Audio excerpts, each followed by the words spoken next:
नवीं अनाज मंडी श्री मुक्तसर साहब विखे अज भारतीय जनता पार्टी के उम्मीदवार राजेश पटेला गोरा के हक विच केंद्री जल शक्ति मंत्री श्री गजेंद्र शेखावत ने एक जनसभा नूं संबोधित करते हुए पंजाब सरकार के उपर भारी दोष लाए कि उन्हां वल्लों प्रधानमंत्री अते केंद्र वल्लों भेजियां गईयां योजनावां नूं पंजाब विच लागू नहीं किया गया, जिस करके आम गरीब व्यक्ति इन्हां योजनावां दा लाभ लैण तो वांझा रह गया।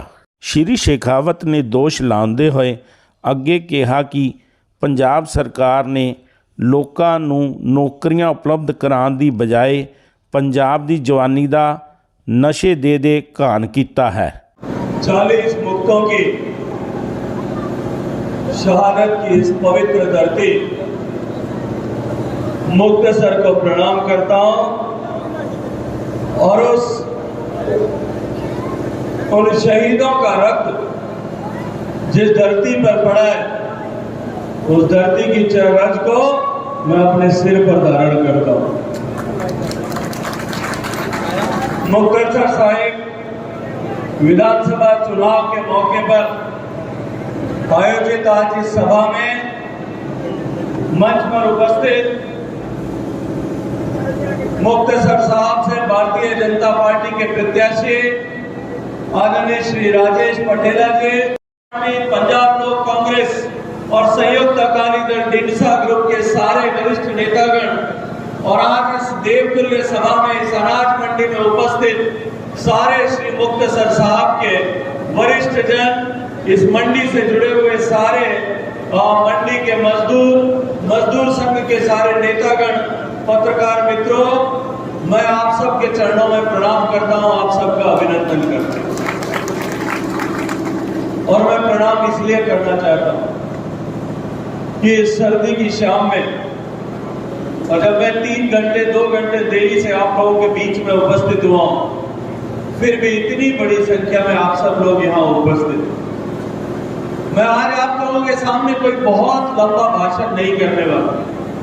मैंने जब सोचा था कि मैं जिन बातों की चर्चा करूंगा, हमारे पंजाब लोक कांग्रेस के आदरणीय भंडारी साहब ने उन सब बातों को आपके सामने रखा और जो मेरे दिल की बात थी, जो मेरे दिल का दर्द था, जो मैं पंजाब को देखते हुए पिछले 2-3 महीने से जब मैं पंजाब में काम कर रहा हूं, जो मेरे दिल ने महसूस किया था, उस दर्द को भाई बिंटा बंसल जी ने बखूबी आप सब लोगों के सामने रखा। मैं राजस्थान की धरती से आता हूं, वो राजस्थान की धरती जो इसी पंजाब की तरह वीरों और शूरमों और सतियों की धरती। मुझे लगता था कि पंजाब बिल्कुल मेरे जैसा ही प्रदेश, मेरे ही जैसे लोगों का प्रदेश। पंजाब में और राजस्थान में एक मोटे तौर पर फर्क है।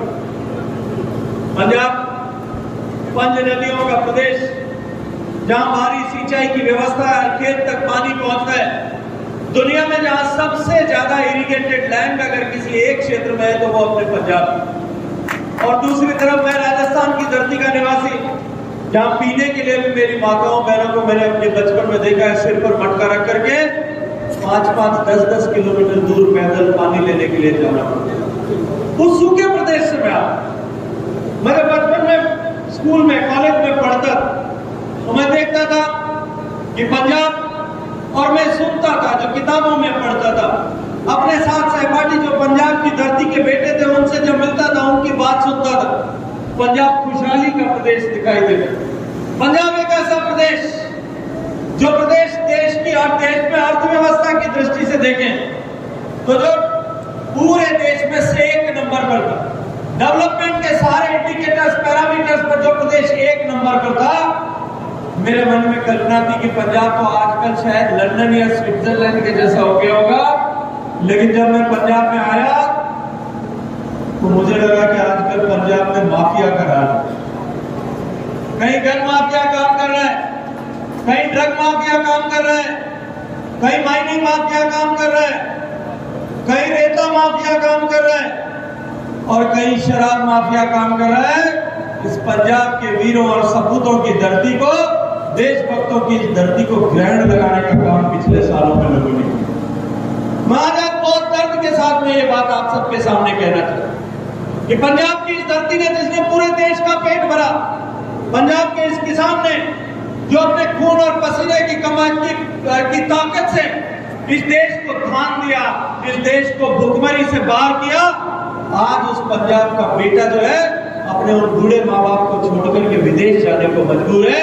वो दर्द अभी बेटा बंसल जी ने आपके सामने, वही दर्द मैं आपके सामने रखना चाहता हूं। मित्रों, पंजाब की ये दुरावस्था और दूसरी तरफ पंजाब से लगते हुए जो भारतीय जनता पार्टी नीति प्रदेश, हरियाणा का जिक्र अभी पिंटा बंसल जी ने किया, तो राजस्थान की धरती से मैं आता हूं, हिमाचल प्रदेश देख लीजिए, गुजरात की धरती देखिए, और उत्तर प्रदेश का ताजा उदाहरण हमारे सामने।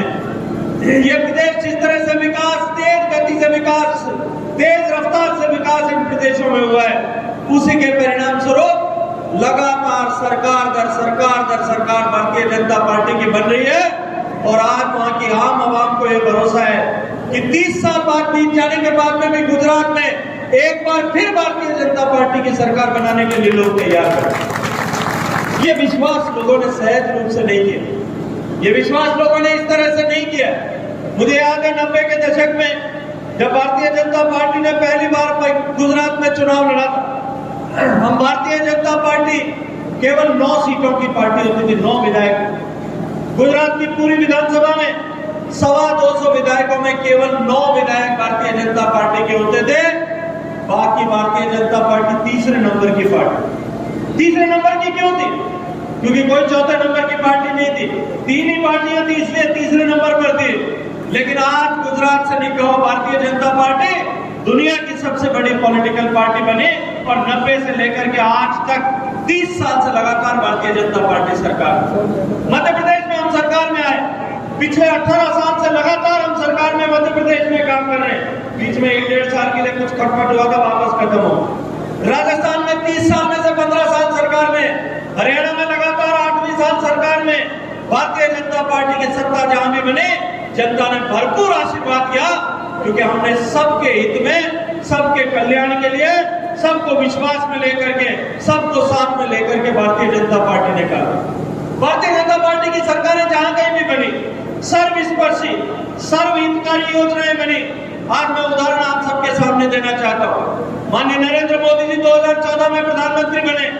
गरीब, किसान, शोषित, पीड़ित, वंचित, जो पीछे जो समाज में सब प्रगति की दौड़ में पीछे रह गए, उसके जीवन में परिवर्तन लाने के लिए काम करें। मैंने जब देखा कि माननीय मोदी जी ने गरीब को घर मिले योजना प्रारंभ की, हर गरीब को पक्की छत मिले, देश में करोड़ों की संख्या में मकान बन रहे हैं। लेकिन मैं जब पंजाब से तुलना करता हूं तो राजस्थान में मैं जोधपुर लोकसभा का सांसद हूं, मेरी लोकसभा में 46,000 मकान जो है गरीबों के लिए पक्के मकान बने और मकान बन रहे हैं। और पंजाब पूरे प्रदेश में 13 लोकसभा है पंजाब में, पूरे प्रदेश में पंजाब में कुल मिलाकर के 48,000 मकान भी अभी पूरे नहीं हुए।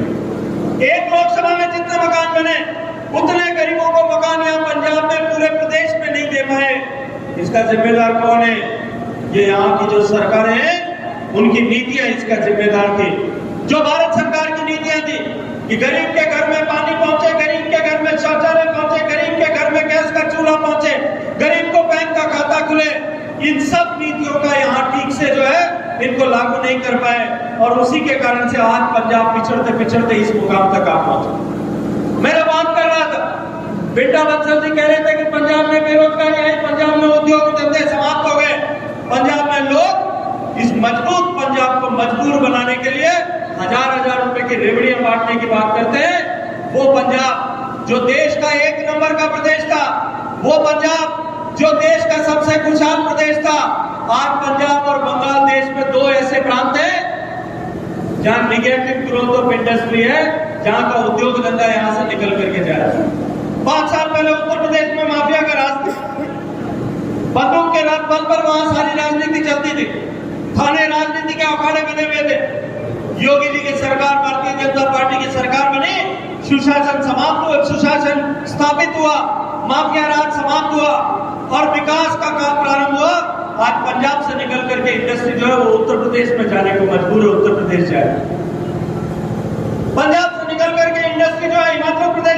होने जा रही है और पंजाब के बेटे को अपने बूढ़े माँ बाप को यहाँ छोड़ करके और कनाडा जाने के लिए, ऑस्ट्रेलिया जाने के लिए मजबूर होना पड़ रहा है। पंजाब में उद्योग धंधे लगे। आज भारतीय जनता पार्टी के वरिष्ठ नेता, भारत सरकार के मंत्री आदरणीय हरदीप पुरी जी, पंजाब लोक कांग्रेस के अध्यक्ष और पंजाब के पूर्व मुख्यमंत्री आदरणीय कैप्टन अमरिंदर सिंह साहब, संयुक्त अकाली दल के अध्यक्ष आदरणीय सुखदेव सिंह ढींडसा साहब, तीनों ने मिलकर के आज चंडीगढ़ में एक प्रेस कॉन्फ्रेंस की और उस प्रेस कॉन्फ्रेंस में 11 ऐसे संकल्प कि जो पंजाब के भविष्य को बनाने के लिए, भविष्य का पंजाब बनाने के लिए एनडीए की जो संकल्प है, उन सामूहिक संकल्पों को देश जो है पंजाब की जनता के सामने रखा है। पंजाब के सामने सबसे बड़ी चुनौती सुरक्षा की है।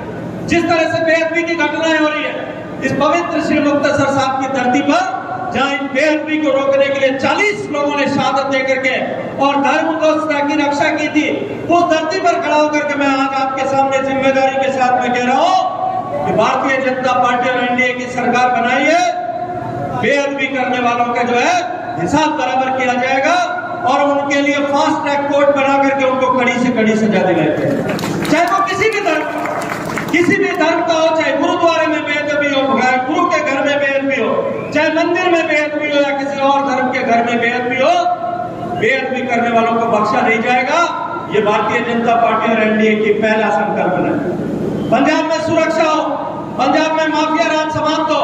हम लोकायुक्त को पावर दे करके पंजाब में माफिया राज को समाप्त करने के लिए पुलिस व्यवस्था को, पुलिस तंत्र को सुदृढ़ करेंगे और साथ ही साथ पंजाब में फास्ट ट्रैक कोर्ट बना करके माफिया राज को, जैसे उत्तर प्रदेश में माफिया भाग गया या जेल में घुस गया, इस पंजाब का माफिया भी जेल में घुसने को या भागने को, पंजाब छोड़ करके भागने को मजबूर हो जाएगा। अब उत्तर प्रदेश वाला तो भागा तो शायद पंजाब में आ गया होगा, लेकिन पंजाब वाला भागेगा तो कहां जाएगा?